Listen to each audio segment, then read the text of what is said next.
Egypti oli itsenäistynyt brittihallinnon alta vuonna 1922.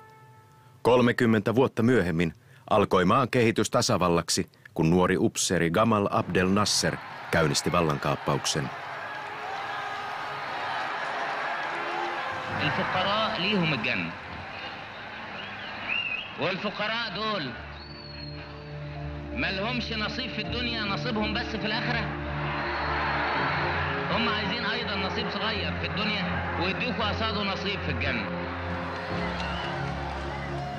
The very vivid memory of my childhood is us standing in the balcony waiting for Nasser's motorcade to pass and then having this sense that he's looking right at you because he would be. Nasserin valtakaudella Egypti kasvoi arabimaailman johtajaksi. Perustukset jäivät kuitenkin liian heikoksi. الخطأ الأكبر بالنسبة لعبد الناصر هو قضية الديمقراطية.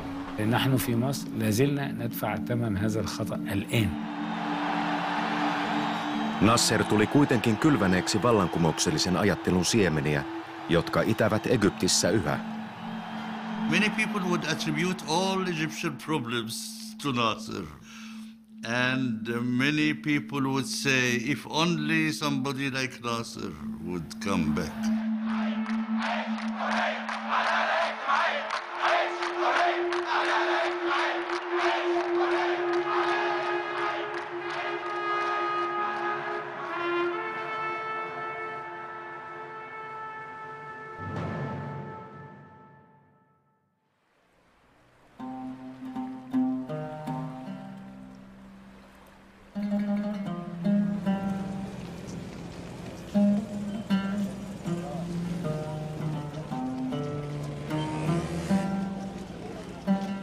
Tavallisille egyptiläisille Nasser tuntuu yhä läheiseltä, koska hänen omat lähtökohtansa olivat vaatimattomat. Hän syntyi vuonna 1918 alemman keskiluokan alueella Aleksandriassa, jossa hänen isänsä oli töissä postissa. كان زملاته كانوا يقعدوا مع بعض هنا في الجنينة يذاكروا مع بعض وبتاع حد يعرف ان ده هيكون جمال عبد الناصر اللي هو البطل اللي هو عمله ده يعني كل حاجة كان طالب عادي يعني. Nasserin lapsuuden Egyptissä lännen kolonialismi oli vahvasti läsnä. Siirtomaapolitiikka näkyi kaikessa. Nasser näki yltäkylläisyyttä, äärimmäistä köyhyyttä ja kaikkea siltä väliltä. Oli eurooppalaisia turisteja ja egyptiläisiä palvelijoita, oli muslimeja, kristittyjä ja juutalaisia. عبد الناصر كان ساكن في البلكونه دي. Teini-iässä Nasser asui jonkin aikaa Kairon juutalaisalueella, jossa oli halpoja vuokra-asuntoja. Aatteellinen koti taas löytyi Egyptin itsenäisyyttä ajavista liikkeistä.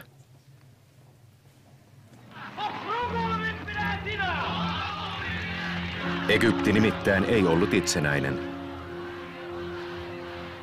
Vaikka maassa oli kuningas, parlamentti ja päällisin puolin demokraattinen järjestelmä, käytännössä se oli osa brittiläistä imperiumia. Britannialta Egypti oli perinnyt lähes feodaalisen talousjärjestelmän. Talonpojat raatoivat suurilla maatiloilla, jotka olivat Egyptin aristokratian omistuksessa. الفقر والجهل والمرض, poverty, illiteracy and disease, which was a good summary of what was the situation. Englannin kutomot nielivät ahnaasti egyptiläistä puuvillaa.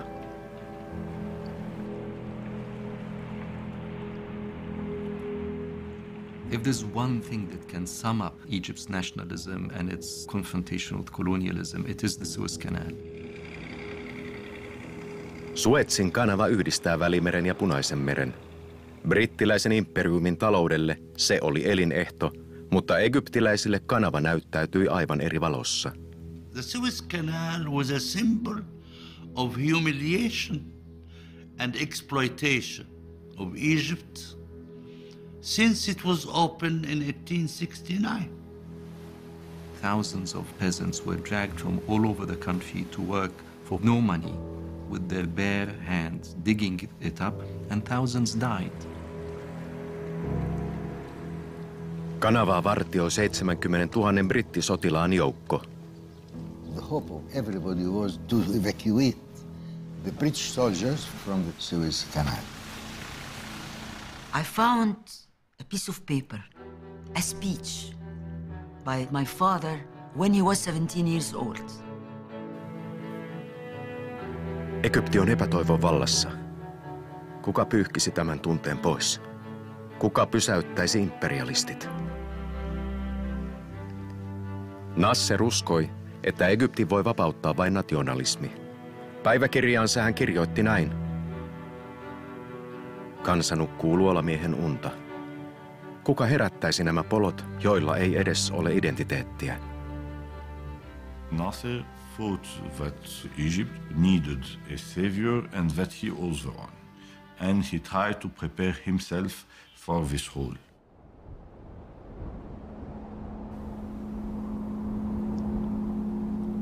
Toukokuussa 1948 Lähi-idän voimatasapaino muuttui kertaheitolla, kun Israelin valtio perustettiin Egyptin koillisrajalle Palestiinaan.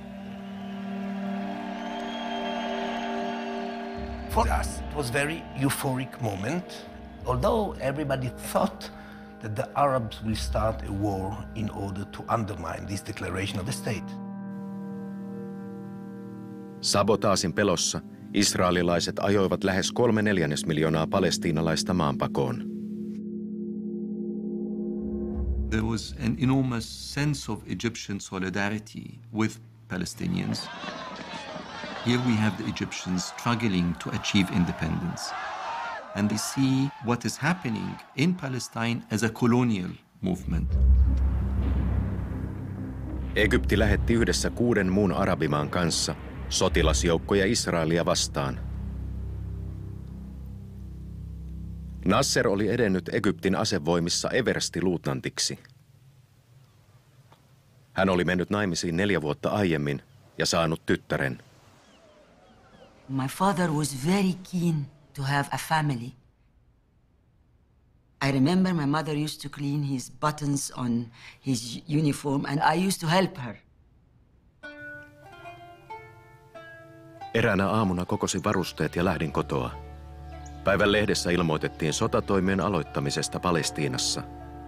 Tuntuu niin oudolta juosta portaat alas ja miettiä, tässä sitä nyt lähdetään rintamalle. Yritin olla ajattelematta kaikkea, minkä jätin taakseni.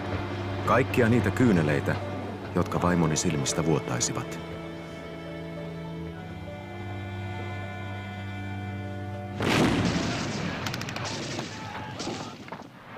Vielä sodan alkuaikoina arabijoukot onnistuivat etenemään. Sitten onni kuitenkin kääntyi ja Israel pääsi niskan päälle.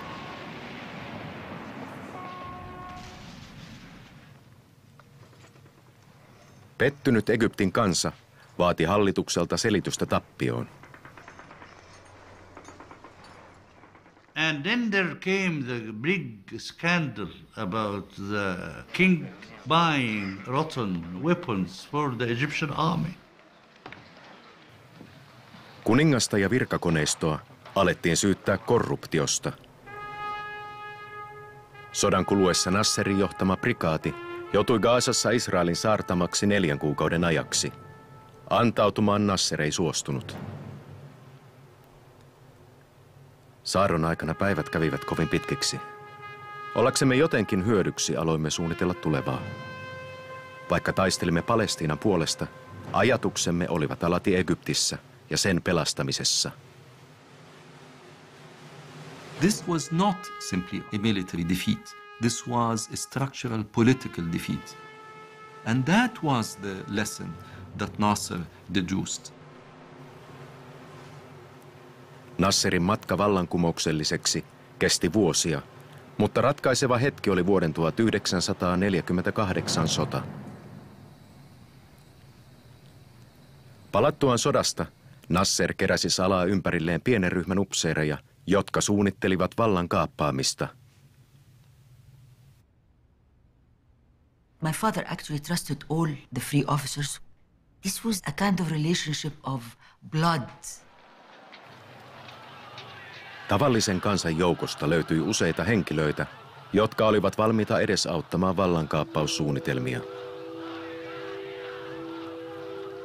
Vaikka Nasser oli aatteeltaan nationalisti, hän lähestyi muslimiveljeskuntaa, jolla oli miljoonia jäseniä ja joka vastusti aktiivisesti brittien ylivaltaa. Merkittävä ideologinen ero oli kuitenkin siinä, että siinä missä Nasserin politiikka oli maallista, muslimiveljet uskoivat, että vain islam voi vapauttaa Egyptin. أنا مباشرة حصل اتصال مع جمال عبد الناصر لما هو اتصل بالثورة. Egyptiläiset osasivat odottaa vallankumousta. He eivät vain tienneet, mikä taho sen lopulta käynnistäisi. When I was a young officer, the country was realizing that something should happen. To the extent that when we used to go in the street with our military uniform, people telling us, why don't you move?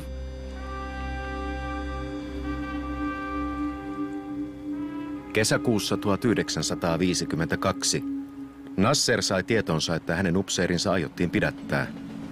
Hän määräsi saman tien alkavaksi toimet kuningasta vastaan. He did not believe very much in his own chances of success. He thought that he did not have more than 10% chance. Kaikki kuitenkin tapahtui yhden ainoan yön aikana. We were all taken by surprise. We switched on the radio, we learned that there is a coup, that the army has taken over. How marvelous! Nasser oli vasta 34-vuotias ja täysin tuntematon. Hän sai toveriensa kanssa yhdessä yössä kokonaisen maan johdettavakseen. Brittejä toverijoukko rauhoitteli lupaamalla, että kuningas saisi hankkiutua rauhassa maanpakoon ja että yhteiskuntarauha Egyptissä säilyisi. Lopulta Iso-Britannia tunnusti uuden hallituksen ja veti joukkonsa Suezin kanavan tuntumaan.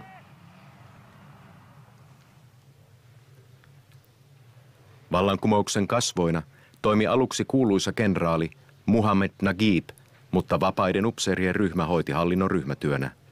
Parhaiten äänensä sai kuuluviin Nasser. There were two things Nasser was very much keen to realize. First, complete independence. The second thing is the dignity of the country. Nasser halusi tuoda Egyptin nykyaikaan. Jokaisen pitää tehdä kahden edestä töitä. Ensin pitää kuroa umpeen se 100 vuoden etumatka, jonka muut maat ovat Egyptiin nähden saavuttaneet. Sitten pitää luoda työtä nopeasti kasvavalle kansakunnalle.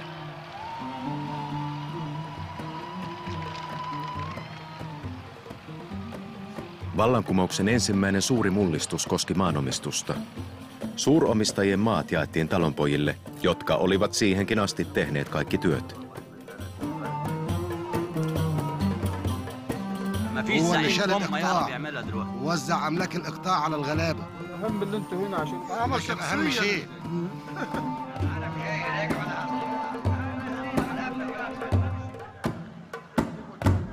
Those who had their land taken, they hated him with a vengeance. And one of the things I remember them complaining about is how he had made these peasants be able to talk back to their masters. Äveriät maanomistajat olivat vahvoilla parlamentissa. He eivät voineet sulattaa maareformia. Egypti kaipasi yhtenäisyyttä, mutta vastassa oli vain eripuraa. Oli pakko improvisoida. The free officers decided democracy is nice, but it's not possible in Egypt. Because in democracy, big landowners would block any attempt to change anything. Upseerit puolustivat vallankumouksellisia ihanteitaan ja tekivät Egyptistä tasavallan. Aristokraattien valta hajotettiin lähettämällä heitä vankilaan. Sitten upseerit loivat maahan yksipuoluejärjestelmän. Nasser decided that they needed at least 3 or 4 years of authoritarian regime to enforce the needed changes. Vuonna 1954, 2 vuotta vallankaappauksen jälkeen, Nasser otti vallan omiin käsiinsä ja ryhtyi valtion päämieheksi.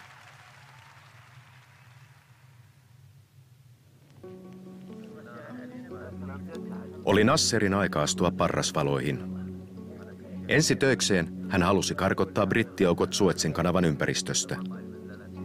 Sir, if no satisfactory solution appears possible, what will be your next step? Well, as for our next step, it is a secret which I cannot reveal.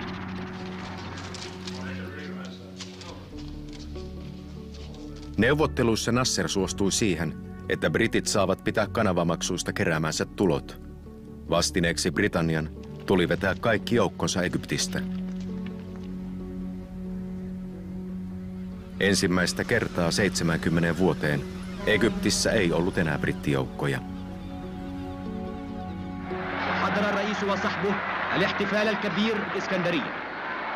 2 weeks after signing the treaty with the British, there was a plot to assassinate him in Manshaya Square in Alexandria. نحتفل معكم اليوم بعيد الجلاء وبعيد الحرية بعيد العزة وبعيد الكرامة. Puhe keskeytyi laukauksiin. أيها الرجال فليبقى كل في مكانه. أيها الرجال فليبقى كل في مكانه. أيها الرجال فليبقى كل في مكانه. Teosta langetettiin kuolemantuomio muslimiveljeskunnan salaisen asessiiven jäsenelle. Veljeskunta oli ymmärtänyt, ettei nationalisti Nasser koskaan perustaisi islamilaista valtiota. مشكلة عبد الناصر مع الإخوان المسلمين إن هم قوة منظمة ليها جناح عسكري وبالتالي كان لابد أن يواجه الإخوان المسلمين. حكم صدر بأن اعتقلنا كلنا كمسؤولين في الجماعة. Nasser yritti vuosien ajan hajottaa järjestöä. Hän lopetutti sen jäsenten liikeyrityksiä ja lähetti muslimiveljiä vankilaan, jossa monia heistä kidutettiin. The Muslim Brotherhood came out of decades in prison with a deep sense of mistrust, not only of the Egyptian state, but of politics. قرارات الحل لا تنهي لا تهدم. قرارات الحل بتزيدها صلابة بتزيدها قوة. Vastakkainasettelu vaikutti valtion luonteeseen. From that moment onwards, the Egyptian state thinks that the Muslim Brotherhood are the enemy.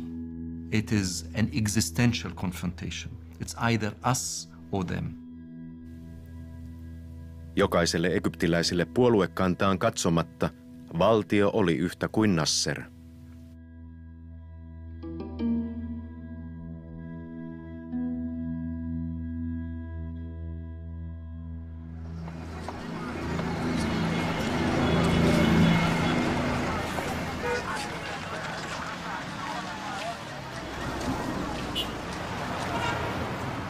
Nasser had a vision and a project which was about modernity. And Nasser delivered. He delivered land, he delivered factories, he delivered free education, he delivered the so-called popular housing. والدي وجي بيتهم بالمسلح وبالبلاط وحمام ودش وبتاع، كان بيستحمى في الطش ويستحمى في الدش. لازم يحب عبد الناصر. 80% egyptiläisistä oli lukutaidottomia. Nasser perusti joka päivä yhden uuden koulun. Nasser came and built schools to such an extent he reached the smallest village. Tytöt pääsivät kouluun. Naiset saivat äänioikeuden.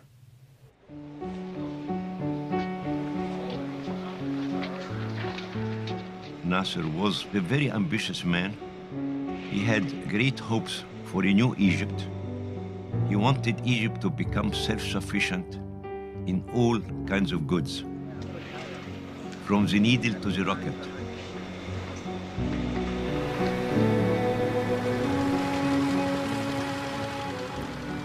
Nasserin kunnianhimoisin suunnitelma oli rakennuttaa pato- ja vesivoimala eteläiseen Egyptiin, Assuaniin.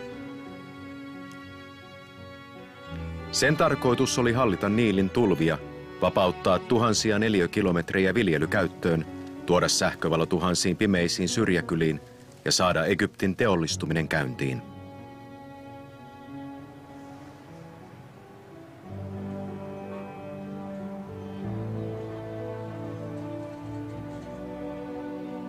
Pato olisi kansainvälisesti kunnianhimoisin laatuaan. Se symboloisi uutta Egyptiä ja olisi koko kansan ylpeys.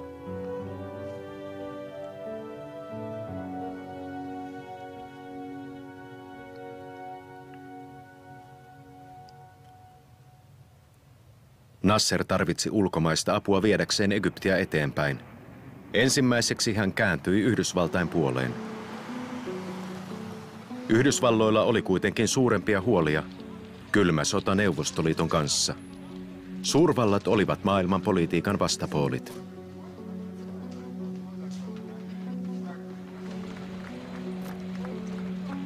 Yhdysvaltain ulkoministeri John Foster Dulles ei ollut valmis auttamaan Nasseria ilman vastapalvelusta.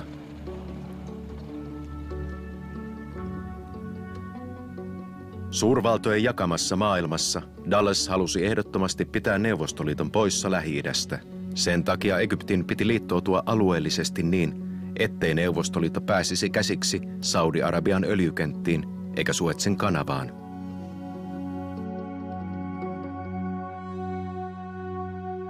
People described Dulles as having something called pactomania. We'll have an alliance here and an alliance here and an alliance here. And the Soviet Union would be contained. You had a key difference between Egyptians and Americans. The Egyptian did not take seriously the Soviet threat. Nasser luki maailmanpolitiikan karttaa omalla tavallaan. Hänen näkökulmastaan Egyptin ympärillä oli maita, jotka pyristelivät eroon siirtomaaherroista. Yhtälöä mutkisti vihamielinen naapurimaa, Israel. Koska Nasser ei pitänyt Neuvostoliittoa uhkana, hän ei suostunut allekirjoittamaan Dullesin sopimusta.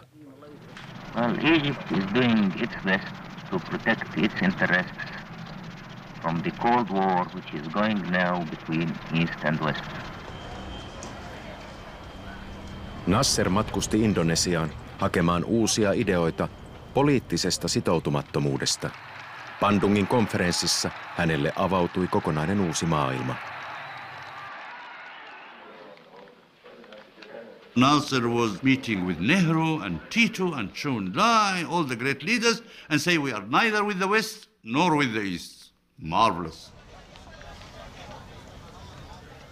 Ideana oli pitää Egypti itsellisenä, ottamalla vastaan apua sekä Venäjältä että Yhdysvalloilta. But for Dulles, neutrality was a suspect stance.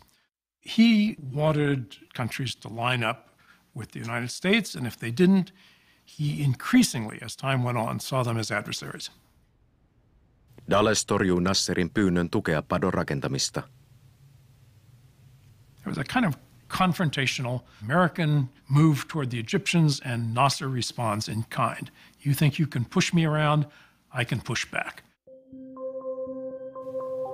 Patohanketta ei voinut perua. Rahaa oli pakko löytää jostain muualta. Nasser päätti ottaa valtavan riskin. Hän kansallistaisi Suezin kanavaa hallinnoivan yhtiön, joka oli Ison-Britannian ja Ranskan valtion omistuksessa. Näin Egypti saisi pitää valtavat kanavamaksut itsellään.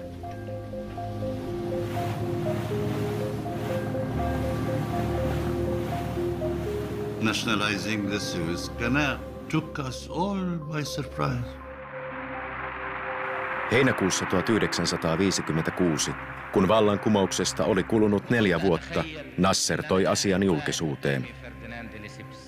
He said, while I am talking to you now, والآن وأنا أتكلم إليكم يتجه إخوة لكم من أبناء مصر ليديروا شركة القناة ويقوموا بعمل شركة القناة.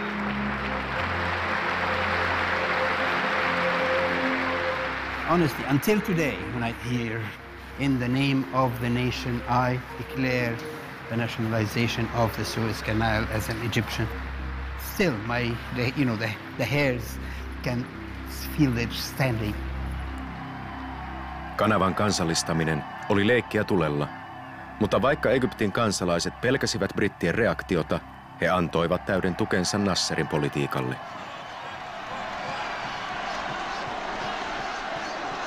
It meant expression of dignity, settling all the accounts, and starting to be free. Pääministeri Anthony Eden piti kansallistamista sodan julistuksena. We all know this is how fascist governments behave. And we all remember only too well what the cost can be in giving in to fascism. I was waiting for reaction from Britain, but I was surprised by the amount of the reaction in Britain. They started training us for fighting, and the volunteers were immense. Kun kuukausiin ei kuitenkaan tapahtunut mitään, Nasser luuli jo säästyneensä sodalta. Iso-Britannia, Ranska ja Israel olivat kuitenkin tehneet salaisen suunnitelman.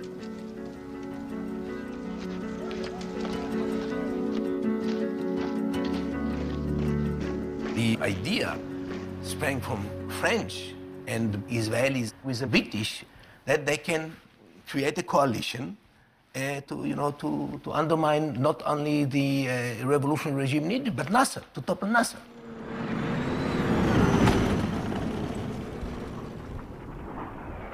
Lokakuun lopussa vuonna 1956 Israel teki yllätyshyökkäyksen Egyptiin.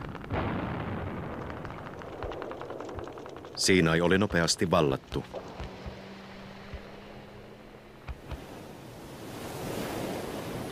Muutamaa päivää myöhemmin hyökkäykseen yhtyivät Britannia ja Ranska. The Suez War happened when I was only 10. We realized the attack of the British and the French through planes just at the back of our house. And my father went up to see, what's this? And then he knew that the attack started. Britannia ja Ranskan joukot miehittivät Suezin kanavan ympäristön.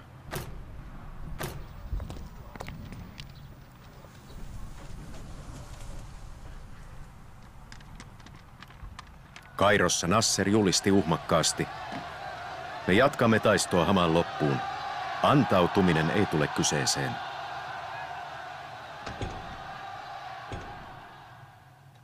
Egypti oli tukalassa tilanteessa. Pelastukseksi koituivat kuitenkin yllättäen kylmän sodan realiteetit. The nightmare of the Cold War was that a local conflict might escalate and would draw in intervention from one superpower, which would draw in the other, and that at some point somebody would say the only way we can dominate is to resort to nuclear weapons. Khrushchev uhkasi puolustaa Egyptiä miehittäjiä vastaan. At this moment, the situation is somber. Silloin Yhdysvaltain presidentti Eisenhower vaati Ranskaa ja Britanniaa vetäytymään Egyptistä. We believe these actions to have been taken in error, for we do not accept the use of force as a wise or proper instrument for the settlement of international disputes. Nasser oli kääntänyt sotilaallisen tappion diplomaattiseksi riemuvoitoksi ja pääsi nyt Briteistä lopullisesti eroon. I wish my successor all good fortune and Godspeed to you all. Goodbye. Thank you very much. One should not minimize it. He was the first leader to defeat Britain since Britain occupied Egypt in 1882. Nobody did it.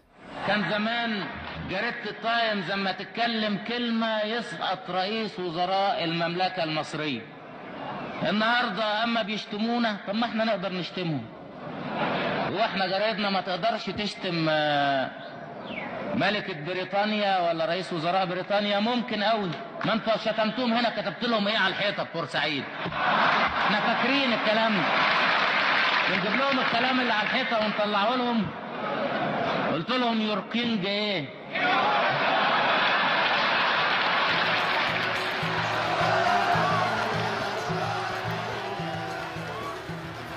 Koko arabimaailma oli seurannut, miten Nasserin onnistui karistaa kimpustaan sekä Iso-Britannia, Ranska että Israel.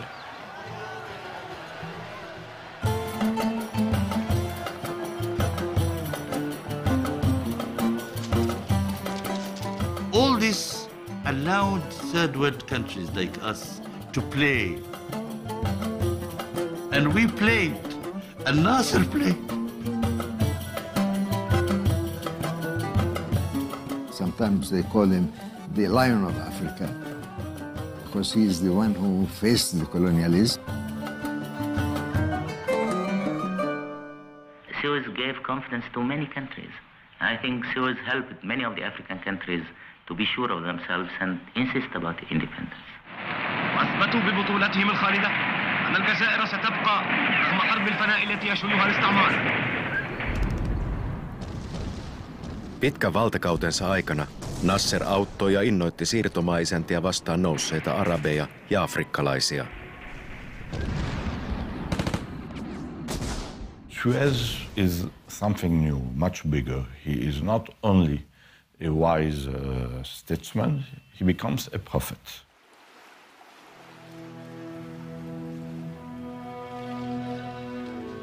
Nasser palautti Egyptin egyptiläisille.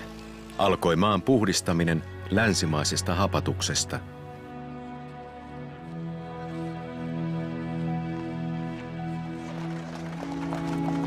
From 56 onwards, Nasser nationalized the foreign companies, which meant that many foreigners had to leave.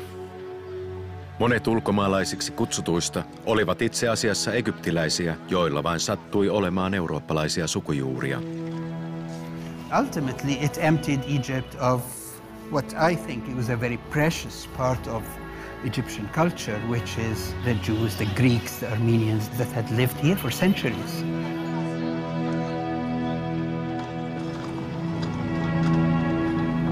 At the time, we welcomed all these measures as a natural reaction to a long period of colonialism. We have to get things back into our own hands.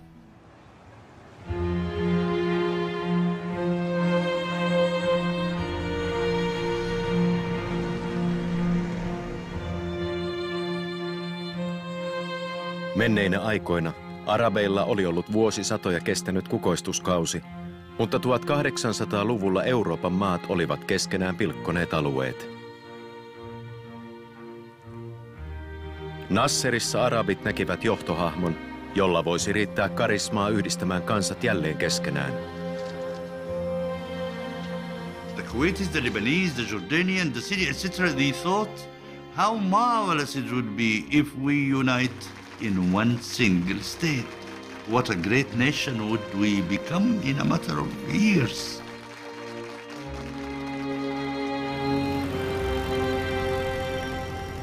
Alkuvuodesta 1958 sisällissodan partaalla kiikkuvan Syyrian presidentti Shukri al-Quwatli esitti Kairossa huimaavan ajatuksen.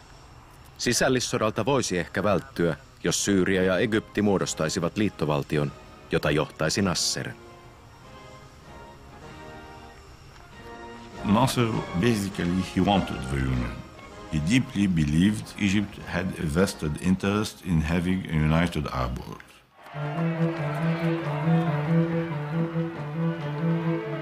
Nasser teki rohkean päätöksen yhdistyä Syyrian kanssa. The concept of pan-Arabism aroused immense emotion, very great emotions.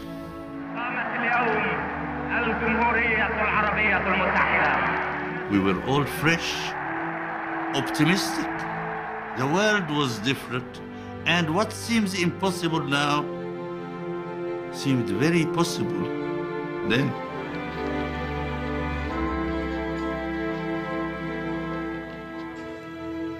Yhdistynyt arabitasavalta oli Lähi-idän suurin tasavalta. Kumpikaan suurvalta ei voinut sivuttaa Nasseria olankohautuksella. They always wonder what Nasser is going to do.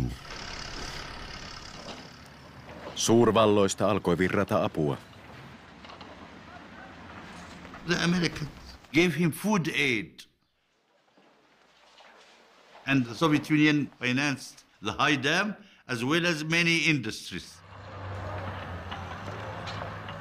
Vuonna 1960 suosionsa huipulla Nasser pääsi vihdoin aloittamaan suurhankkeen, jonka vuoksi Egypti oli joutunut melkein sotaan. Assuanin patoa alettiin rakentaa. كانت الناس تهدي من القرى والأحياء والأزقة للمساهمة للإحساس بأنها بتبني بلدها. قناة السويس حفرت بالكرباج وبالصخرة. سد العالي بنى بالحب. 4 vuoden ajan 30 000 miestä teki ympäri pyöreää päivää, kun tehtävänä oli sekä rakentaa mahtava pato, että kaivaa pohja yhdelle maailman suurimmista tekojärvistä.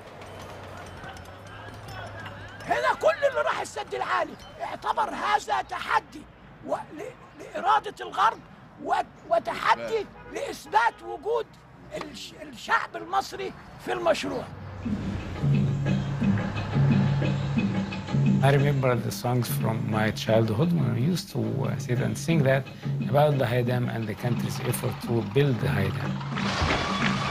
We say we are going to build, and we did build.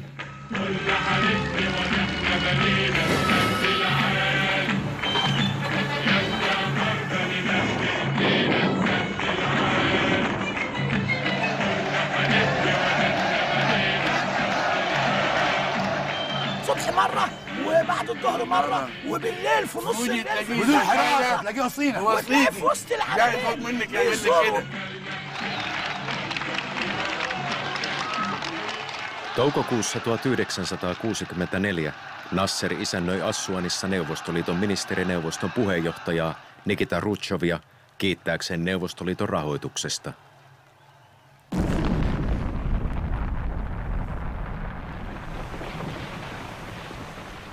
Insinööritaidon riemuvoitto viitoitti tietä uuden ajan Egyptille. Menneisyys peittyi aivan kirjaimellisesti, kun uuden Nasser-järven vetten alle jäi ikuisiksi ajoiksi hehtaarikaupalla nuubialaisten muinaisia viljelysmaita.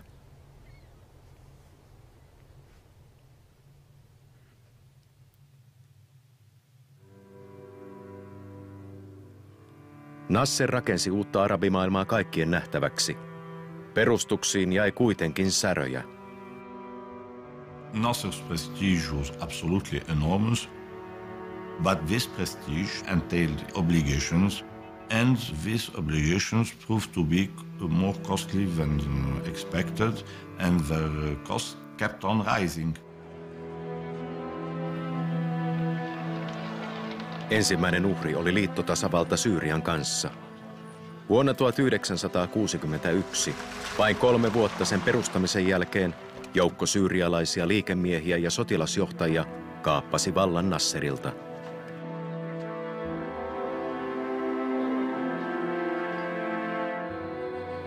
My father did not spend a lot of time with us, but we had always lunch together. He never talked to us about politics during lunch, except if something happens at the moment. A piece of paper is brought to him and something happens. هذا اليوم تمرد في الصباح ثم محاولة. It was a terrible shock for him to lose Syria, and a terrible humiliation. Vallankaappaus onnistui Saudi-Arabian rahoituksen turvin. Se paljasti, että arabimaiden välillä oli voimakkaita jakolinjoja. Saudit eivät olleet samaa mieltä siitä, että Nasser on arabimaailman johtaja. The Arab monarchies did not like Nasser for simple reasons.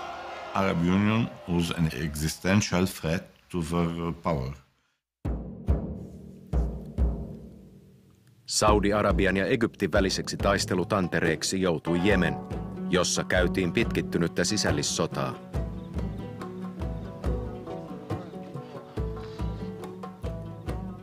Sisällissodassa Saudi-Arabian tukema Jemenin kuninkaan vastassa oli joukko armeijan edustajia, jotka halusivat Jemeniin nasserilaisen tasavallan.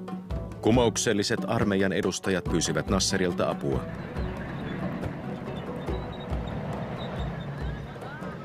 Kuuden vuoden ajan Nasser lähetti Jemeniin kaikkiaan 70 000 miestä taistelemaan Saudi-Arabiaa vastaan.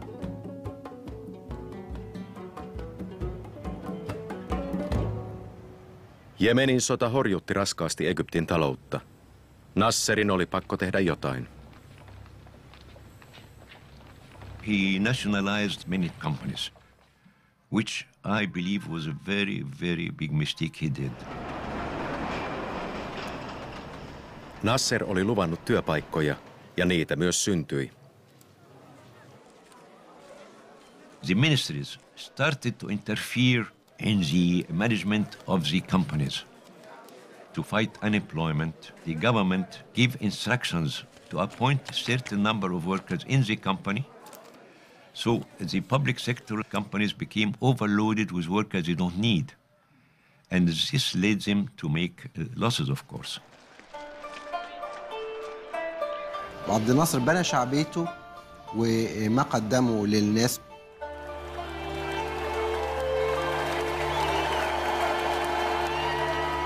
مطالب الناس بأنه الأسعار ما ترتفعش، إنه تتوفر مزيد من الخدمات. كل ده ابتدى يضغط اقتصاديا بشكل رهيب على النظام، لأنها طول الوقت كان عبد الناصر بيشعر أيضا بأنه هو ما عندوش قاعدة كافية تدعمه في أوقات الأزمات. Nasser got quite worried and frightened. He started to tighten his grip. The police state started to grow very obvious.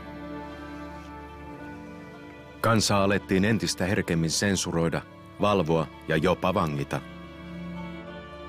كان يحكم بأساليب غير ديمقراطية لم يكن يؤمن هو بها.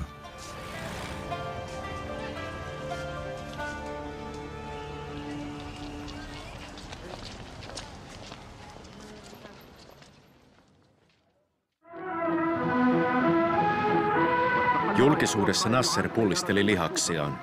Neuvostoliiton tuella hänen armeijansa oli aseistettu viimeisen päälle.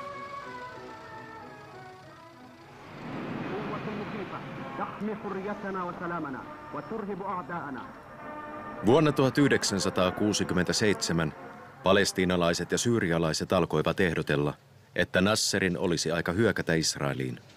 Nasser did not want a war with Israel for a lot of reasons. The main one was that he had something like 70,000 soldiers in Yemen.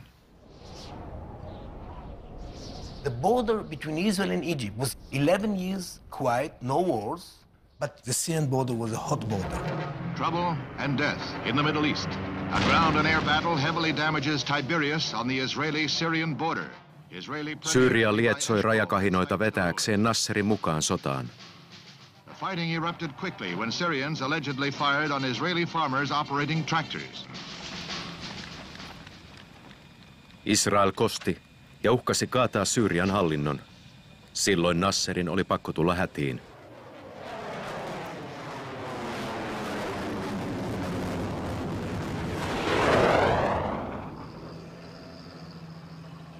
Nasser ei julistanut suoranaista sotaa, mutta kaiken muun hän kyllä teki. Siinaalle siirrettiin joukkoja ja Akaban lahti suljettiin Israelin laivaliikenteeltä. Israelissa kaikkea tätä pidettiin tietysti uhkana juutalaisvaltion olemassaololle. Nasserin uhkapelin tarkoituksena oli saada jälleen suurvallat puuttumaan tilanteeseen.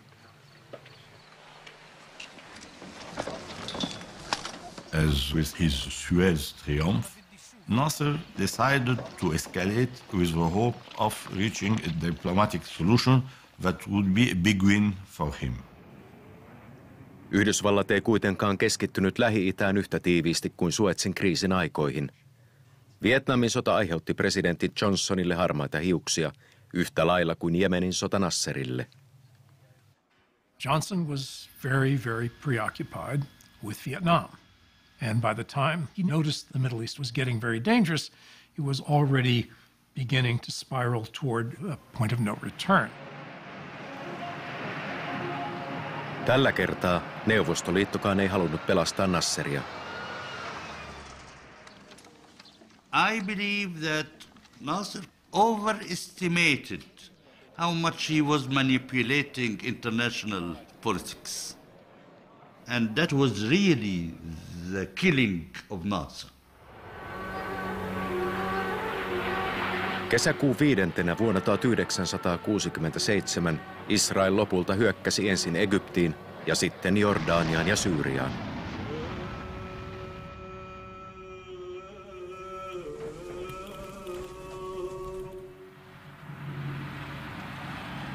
Israel valloitti uusia alueita, jolloin 100 000 palestiinalaiset pakenivat naapurimaihin.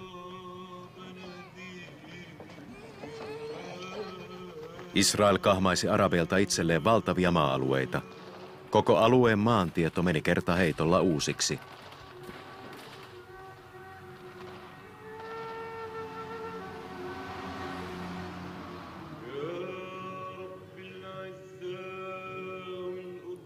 Israelissa sotaa kutsutaan 6 päivän sodaksi. Arabit tuntevat sen nimellä katastrofaalinen takaisku. The defeat of June 67 was the formative experience of my generation. It's very difficult to describe it now because it just came out of the blue. It was lightning in a blue sky.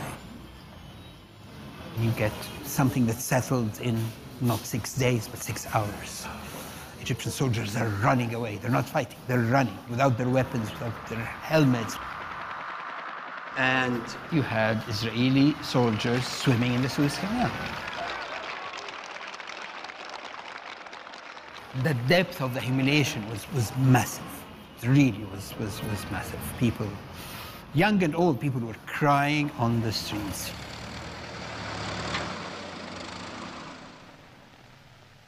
Kesäkuun 9. Nasser piti kansalle televisiopuheen. وأقول لكم بصدق فإنني على استعداد لتحمل المسؤولية كلها.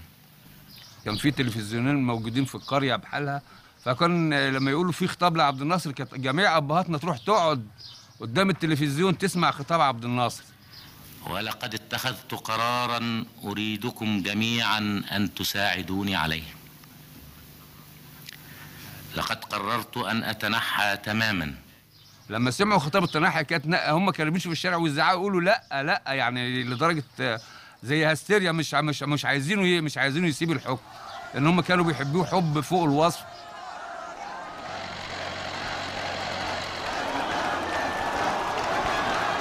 This is not popularity or political support. This is, for goodness sake, find a way out for us, since you have led us to this mess. Egypti oli kukistettu. Egyptin kansaa oli nöyryytetty. Koska Israelin joukot hallitsivat Siinaita, Egypti oli jälleen kerran vieraan vallan miehittämä. Nasser päätti jatkaa tehtävässään ja käydä Egyptin jälleenrakennustyöhön. Nasser deeply felt that he was responsible for every Egyptian death. He felt that he had an historical mission to trying to repair this. My father, after the defeat, for 2-3 months, he didn't smile. I never saw him smile.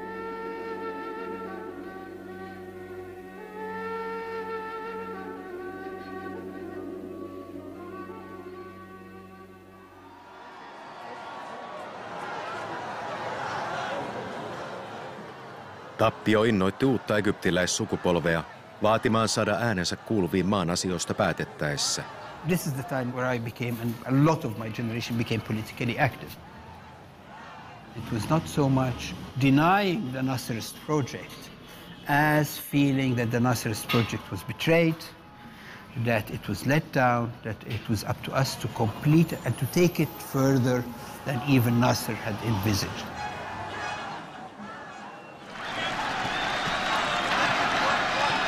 Valtaan noustessaan Nasser oli pitänyt vallankumousta tärkeämpänä kuin demokratiaa. Nyt oli korkea aika luoda maahan myös kansanvallan kulttuuria. سوف يكون بمشيئة الله وتتحمل قوى الشعب كل المسؤولية وكل الحقوق والواجبات. Uutisissa hehkutettiin, miten paljon egyptiläiset Nasseria rakastavat. Tiedotusvälineet sivuttivat kuitenkin tyystin mieltään osoittavat nuoret, jotka pettyivät Nasserin tyhjiin lupauksiin demokratiasta.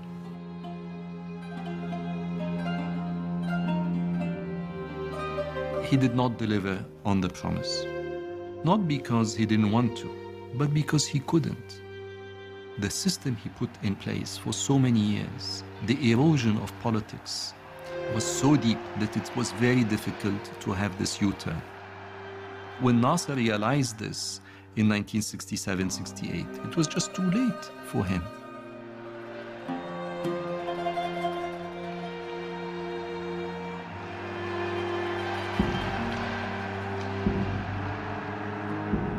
My father had his first heart attack in September 1969.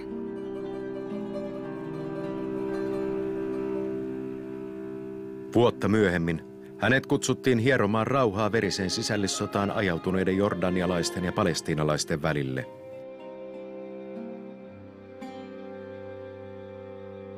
It was very difficult, and this effort his heart could not stand.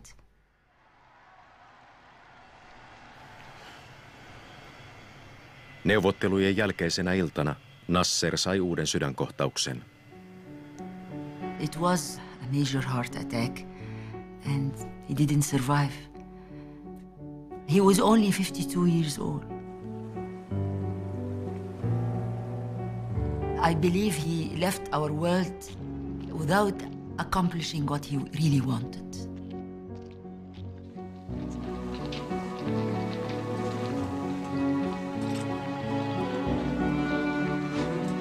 لما توفى احنا طبعا عملنا هنا نحش هيكلي كده وكل قريه شايله نحش حتى كفن فاضي في نحش شايلينه فاضيين وابهاتنا كلها بتعيط وشايلين الصور وبنعيط ورحنا التراب ورجعنا تاني كاننا دفناه يعني.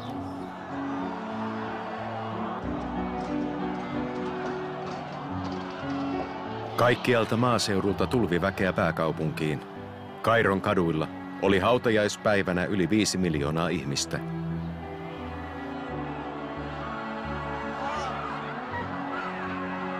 For me, it was a very conflicted feeling because ideologically and politically you felt you have to reject Abdel Nasser. But somehow, emotionally, there was this tie. You were always kind of fighting against yourself.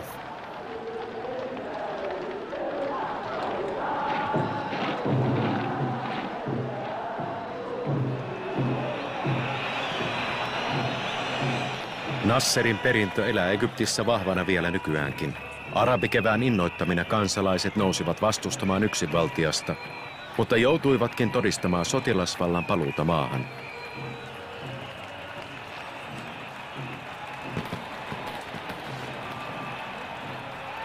Muslimiveljeskunta ja Egyptin valtio ovat edelleen vaarallisella törmäyskurssilla keskenään.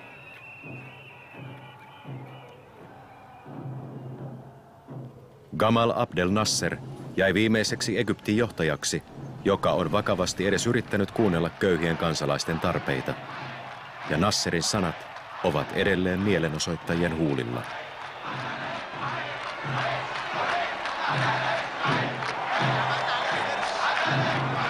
هم بتنشال طالت رحالة ما عودتنا سفرا أبو المساكين ارجع نحن ننتظر.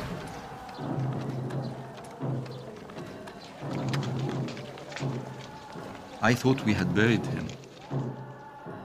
turns out he's still alive.